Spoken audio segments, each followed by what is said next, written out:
Hi friends, welcome to Nahash media. இன்றைக்கி நம்மளுடைய சேனலில் ஒரு சூப்பரான விளாக் பார்த்துடலாம். ஸ்கூல் லீவ் விட்டதுலேருந்து பார்த்தீங்கன்னா ஒரு பக்கம் இவங்க எல்லாரும் சேட்டை பண்ணுறது நம்மளுக்கு ஒரு மாதிரி இருந்தாலும் இவங்களை வச்சு நம்ம வெளியில் ஊர் சுற்றுறது இன்னும் நம்மளுக்கு குதூகலமாக இருக்குது.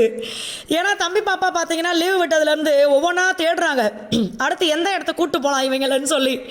சரின்னு நம்ம இன்றைக்கி பார்த்தீங்கன்னா எங்கள் ஊரில் வந்து இது என்ன பொருட்காட்சி தானே, பொருட்காட்சி போட்டிருந்தாங்க. உண்மையாகவே எப்போவுமே பண்ணதை விட இந்த வாட்டி ரொம்ப சூப்பராக இருந்துச்சு. இதில் ஒரு விஷயத்தை பார்த்தெல்லாம் நான் கொஞ்சம் இன்னும் 2-3 செகண்ட் விட்டுருந்தா அழுதுருப்பேன், அந்த மாதிரி இருந்துச்சு. அதையும் நான் உங்களுக்கு காட்டுறேன் பாருங்கள். ஃபஸ்ட்டு வந்து அந்த விஷயத்தை நான் பார்க்க மாட்டேன் அப்படின்னு சொல்லிட்டு மகி கிட்ட பயந்துக்கிட்டு, அப்புறம் மகி நீ போய் பார்த்து தான் ஆகணும்ப்பா, இதெல்லாம் நீ மிஸ் பண்ணக்கூடாது அப்படி சொன்னார். அதுக்கப்புறம் நானும் பாப்பாவும் போய் பார்த்தோம். நான் அது உங்களுக்கு காட்டுறேன் பாருங்கள். நம்ம வந்து சரியான டிராஃபிக்கு, என்னன்னே தெரில, ஒருவேளை இந்த பொருட்காட்சினாலையா இல்லை எதுக்குன்னே தெரில, அவ்வளோ டிராஃபிக். நாங்கள் போகும்போது உள்ளே போயாச்சு, நானும் பாப்பாவும் வெயிட் பண்ணிட்டு இருந்தோம். மகி டிக்கெட் எடுத்தாங்க. பாப்பா இப்போல்லாம் பார்த்தீங்கன்னா வீடியோ கேமரா அந்த பக்கம் திருப்பினாவே வெக்கப்படுது. எனக்கு அதை பார்த்து வெக்கமாக வருது. என்னடா இது வெக்கப்படுற வயசுக்கு பாப்பா வந்துச்சா அப்படின்ற மாதிரி இருக்குது. அப்புறம் பார்த்தீங்கன்னா போகும்போதே வந்து இந்த இது இருந்துச்சு, ஆக்டோபஸா அது இருந்துச்சு. அதை போய் எல்லோரும் பார்த்தீங்கன்னா ஃபோட்டோ எடுத்துக்கலாம் அப்படின்னு சொல்லி ஃபோட்டோ எடுக்கும் போதே பார்த்தீங்கன்னா நிறைய பேர் வந்துக்கிட்டு இருக்காங்க. நம்ம மூஞ்சியை தவிர எல்லாரும் மூஞ்சியும் ஃபோட்டோவில் விழுகுது. அதனால் உள்ளே வந்தாச்சு. அம்மா ஓடுற பிடிடான்னா இவன் என்ன பிடிக்காம திருப்பி ரிட்டர்ன் வர்றான் மகிக்கிட்ட. உள்ளே போன உடனே பார்த்தீங்கன்னா இது எல்லா குழந்தைங்களுமே ரொம்ப என்ஜாய் பண்ணாங்க. சாய்தேவெல்லாம் நிறுத்தாமல் பேசிக்கிட்டே வர்றான். அம்மா அது சூப்பராக இருக்குது, இது சூப்பராக இருக்குன்னு. உண்மையாகவே இது பார்த்தீங்கன்னா எவ்வளோ வேலை பண்ணியிருக்காங்க, அவ்வளோ அழகாக இருக்குது. நீங்கள் பட்டுக்கோட்டையை சுற்றி இருக்கீங்க அப்படின்னா கண்டிப்பாக போய் பார்க்க வேண்டிய இடம் இது. அவ்வளோ சூப்பராக இருக்குது. நானே பார்த்தீங்கன்னா கொஞ்சம் சீக்கிரமாக நம்ம கிளம்பியிருக்கலாம். இன்ஸ்டாகிராமில் நான் ஒரு வீடியோ பார்த்து டக்குன்னு ஓகே போயிட்டு வருவோம், பாப்பாவும் கேட்டுகிட்டே இருக்கேன் அப்படின்னு சொல்லி தான் நம்ம கிளம்புனது. மீனெல்லாம் பார்த்தீங்கன்னா நல்லா வித்தியாசமாக அழகழகாக இருந்துச்சு. இன்னொன்று பார்த்தீங்கன்னா ஒவ்வொரு மீனுக்கும் எனக்கு பேரெல்லாம் தெரியல, அதெல்லாம் சொல்ல தெரியல. அங்கேயும் பேர் அவ்வளோவா இல்லைன்னு நினைக்கிறேன். அந்த கூண்டுலேயும் பார்த்தீங்கன்னா பேர்லாம் இல்லை. பட் இதை பார்க்கும்போது பார்த்தீங்கன்னா ரொம்ப அழகாக இருந்துச்சு. அதே மாதிரி பாப்பா வந்து எப்படின்னா அந்த மேலெல்லாம் நம்ம தலைக்கு மேலே மீன் போகும் பார்த்தீங்களா, அதெல்லாம் செட் பண்ணியிருந்தாங்க. எவ்வளோ வேலைப்பாடுகள் பண்ணியிருக்காங்க, பார்க்கவே செம்ம அழகு. இங்கே பாருங்களேன், இந்த இடத்த கிராஸ் பண்ணும்போது அவ்வளோ சந்தோஷமாக இருக்குது. உள்ளுக்குள்ளே நிறைய இருந்துச்சு. மீன் வெரைட்டியே பார்த்தீங்கன்னா ஏகப்பட்டது இருந்துச்சு. ஒரு 3 இடத்த கிராஸ் பண்ணி போய் போகிற மாதிரி இருந்துச்சு. நீங்கள் வந்தீங்கன்னா குழந்தைங்கள்லாம் கண்டிப்பாக செமையாக என்ஜாய் பண்ணுவாங்க. அதெல்லாம் நம்ம வந்து மீன் கிட்ட போதுங்களா, நம்ம தலைக்கு மேலே இப்படி கை வச்சா நம்மளே அந்த மீனை வந்து தொடுற மாதிரி இருக்குது. அதே மாதிரி சாய் பார்த்தீங்கன்னா என்னம்மா டால்ஃபின் இருக்குது சொன்னாங்க, பால் போட்டால் பிடிக்கும்னு சொன்னாங்க. அப்புறம் என்னப்பா ஷார்க்கு இருக்குது சொன்னாங்க. நேற்று நம்ம எங்கேப்பா போனோம்? பொருள் காட்சி கேட்டுக்கோங்க. நாங்கள் நேற்று போனது பொருள் காட்சி இல்லை. அது சாய்க்கு வந்து பொருள் காட்சின்னு நான் சொல்லி கொடுத்தாலுமே சில நேரம் அவன் பொருள் காட்சின்னு தான் சொல்கிறான். இந்த வயசில் தானே அவங்க இதெல்லாம் பேசுகிறத நம்ம ரசிக்க முடியும். இன்னும் ஒரு வருஷம் ஆச்சுன்னா அவன் நார்மலாக எல்லாமே நல்லா பேச ஆரம்பிச்சிருவான். ஸோ அதனால எனக்கு அது ஆசையாக இருக்கு அவன் பேசுகிறது கேட்க. இந்த மீனெல்லாம் கிராஸ் பண்ணி உள்ளே வந்ததுக்கப்புறம் பார்த்தீங்கன்னா ஒரு சின்ன காட்டுக்குள்ளே நம்ம நுழைஞ்சா எப்படி இருக்கும், அந்த லைட்டிங்கும் அப்படி தான் இருந்துச்சு. பிரைட்டாக இல்லாமல் ஒரு அழகாக சூப்பராக இருந்துச்சு. எல்லா மிருகங்களுமே இருந்துச்சு. குதிரை, மான், கரடி, சிங்கம், புலி, சிறுத்தை, யானை. அதே மாதிரி அந்த காட்டுக்குள்ளே வாழ்கிற மாதிரி சில மக்களுடைய ஸ்டாச்சு, இந்த மாதிரி எல்லாமே இருந்துச்சு. மலைப்பாம்பு, உண்மையாகவே மற்ற மிருகம்லாம் பார்க்குறதுக்கு பயமாகவே இல்லை. மலைப்பாம்பை சிலையாக பார்த்தா கூட எனக்கு பயமாக இருக்குது. என்னென்னா அவங்களே வந்து டோன்ட் டச் அப்படின்னு சொல்லி அங்கே போட்டிருக்காங்க. பட் வர்றதில் பார்த்தீங்கன்னா நிறைய பேர் வந்து ஆசையில் டச் பண்ணி தான் பார்க்குறாங்க. நான் வந்து பாப்பா தம்பியை டச் பண்ணக்கூடாதுன்னு சொன்னேன். எனக்கு தெரியாமல் அவங்க டச் பண்ணியிருந்தால் தான் உண்டு.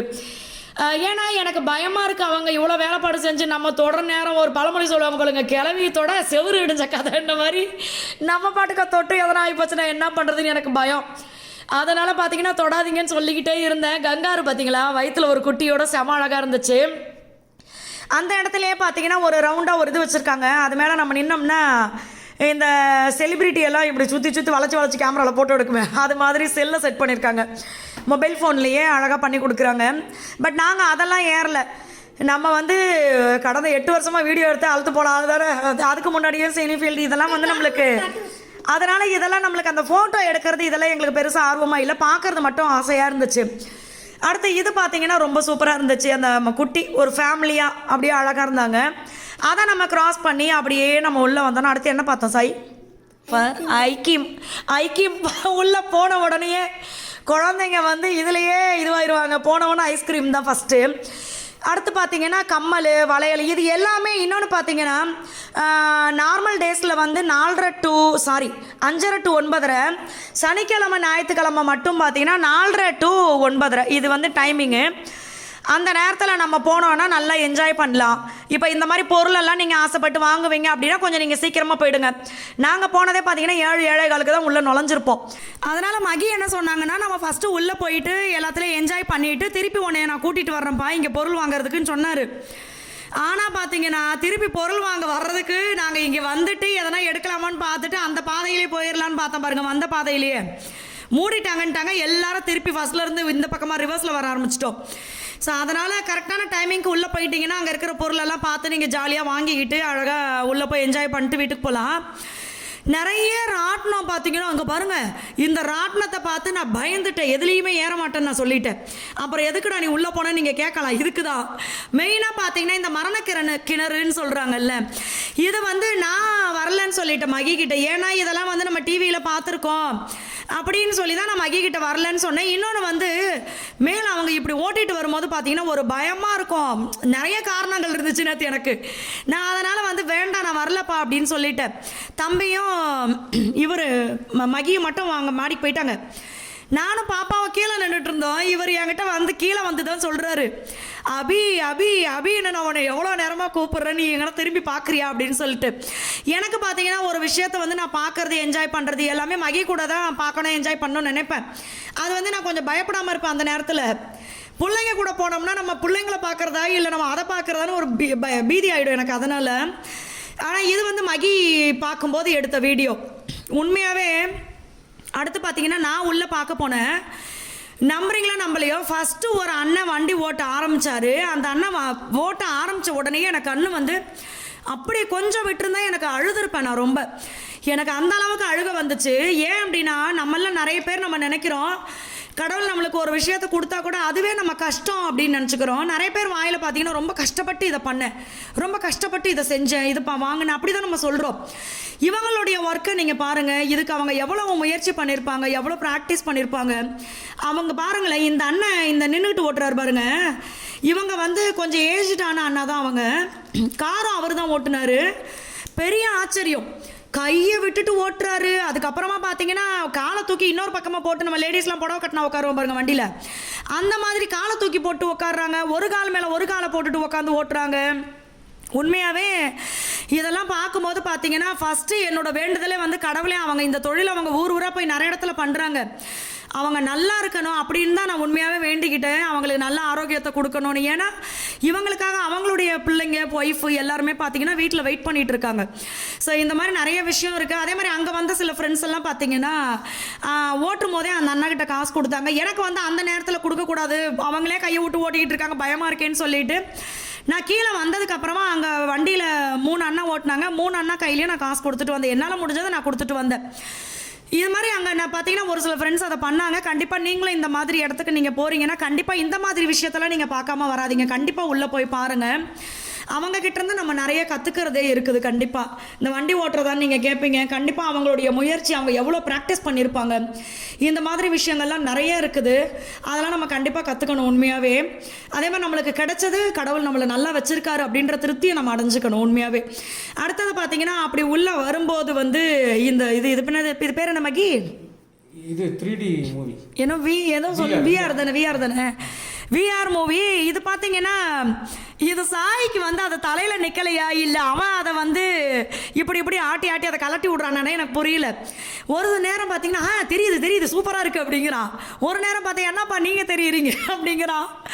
அதுக்கப்புறம் அவங்க என்ன பண்ணாங்கன்னா சரி அவனுக்கு அது ஏதோ ஒரு ரீசன்னால அவனுக்கு சரியாக அதை பார்க்க முடியலன்னு சொல்லிட்டு அதை எடுத்துட்டு பார்த்தீங்கன்னா பக்கத்துலேயே வந்து அந்த திடீர்னு வந்து விழுகுது, அதை கேட்ச் பிடிக்கணும்னு சொல்லி அதை தம்பி ஆசைப்பட்டான், அதை போய் பண்ணுடா அப்படின்னு சொன்னோம்.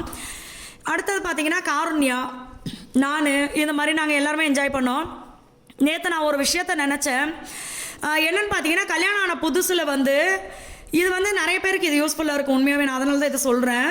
கல்யாணம் ஆன புதுசில் பார்த்தீங்கன்னா இந்த மாதிரி விஷயத்துக்கெல்லாம் நாங்கள் போவோம். ஆனால் நான் எந்த பொருளும் வாங்க மாட்டேன், எதுலேயும் பெருசாக என்ஜாய் பண்ண மாட்டோம். நாங்கள் கிளம்பி வந்துடுவோம், பார்த்ததோடு வந்துடுவோம். சரி ஓகே, இதுக்கு போனால் 100 ரூபாய் வச்சு, அதுக்கு போனால் 150 இப்படின்னு நிறைய யோசிப்பேன். ஏன் அப்படின்னா கல்யாணம் ஆன புதுசில் பார்த்தீங்கன்னா நாங்கள் லவ் மேரேஜ், அது இங்கேருந்து சென்னையில் திருப்பி போய் வேலை பார்த்தா அப்படி தான் நம்ம கொஞ்சம் ஸ்ட்ரகிள் பண்ணி தான் இந்த அளவு கடவுள் நம்மளை நான் வச்சுருக்கிறது. அதனால் நான் ரொம்ப யோசிப்பேன். இப்போ பார்த்தீங்கன்னா நம்ம ஒரு 100 ரூபாய் வந்து நிம்மதியாக செலவு பண்ணுறோம் அப்படின்னா கண்டிப்பாக அதுக்கு நம்ம கடவுளுக்கு ரொம்ப நன்றி சொல்லிக்கணும் அப்படின்னு பிள்ளைங்களுக்கும் நான் அதை தான் சொன்னேன். நீ ஒவ்வொரு விஷயம் என்ஜாய் பண்ணுற அப்படின்னா கண்டிப்பாக அன்றைக்கி நைட்டு நீ கடவுளுக்கு தூங்குறதுக்கு முன்னாடி நன்றி சொல்லணும். இதெல்லாம் நீங்கள் நீ சந்தோஷமாக வச்சுருக்கீங்க நிம்மதியாக அப்படின்னு நீ சொல்லணும் அப்படின்னு சொல்லி இந்த விஷயத்த நான் எதுக்கு சொல்கிறேன்னா, இப்போயுமே பார்த்தீங்கன்னா நிறைய ஃப்ரெண்ட்ஸுக்கு அந்த ஃபீலிங் இருக்கும். நம்மளுடைய வேலை காரணமாக நிறைய விஷயங்கள் காரணமாக நம்ம இதெல்லாம் என்ஜாய் பண்ண முடியல, இந்த மாதிரி விஷயங்கள் இருக்கும். எங்களுக்கும் அதே சூழ்நிலை நிறைய வருஷம் நாங்கள் அனுபவிச்சிருக்கோம். இப்போ தான் கொஞ்சம் நாங்கள் வந்து இந்த நிம்மதியாக இதெல்லாம் பண்ணுறோமே. அதனால தான் இதை உங்களுக்கு சொல்கிறேன். எல்லாருடைய லைஃப்பும் பார்த்தீங்கன்னா இருக்கிற மாதிரியே இருந்தாது, ஒரு கட்டத்தில் மாறும். நான் எப்போவுமே ஒரு விஷயம் சொல்லுவேன் எல்லாருக்குமே, இருக்கும்போது ஆடவும் கூடாது, இல்லைன்னா நம்ம அதை நினச்சி கவலைப்பட்டு வாழ்க்கையை பயந்து ஓடவும் கூடாது, எல்லாத்தையும் சமாளித்து தான் நம்ம வரணும் அப்படின்னு சொல்லுவேன். ஸோ அதனால தான் இதை நான் சொன்னேன். அடுத்து பார்த்தீங்கன்னா ஃபைனலாக நம்ம வரும்போது, வெளியில் வரும்போது இந்த போட்டிங் இருந்துச்சு குட்டியாக, இதில் ஏற்றி விட்டு கொஞ்சம் நேரம் ஓட்ட தெரியாமல் ஓட்டிட்டு கிடந்தாங்க. தம்பிக்கு ஓட்டவே தெரியலை, இப்படி சுற்று அப்படி சுற்றுன்னு நாங்களே சொல்லிக்கிட்டு இருந்தோம். ஒரு 3 குழந்தைங்க தான், ஏன்னா 9:30 மணி ஆகிடுச்சு, மூடுற டைம் வந்துருச்சு. ஸோ நீங்களும் பட்டுக்கோட்டையில் இருந்தீங்கன்னா இந்த மாதிரி இடத்துக்கு போங்க, என்ஜாய் பண்ணுங்கள், ஹாப்பியாக இருங்க, நல்லதே நடக்கும். பாய்.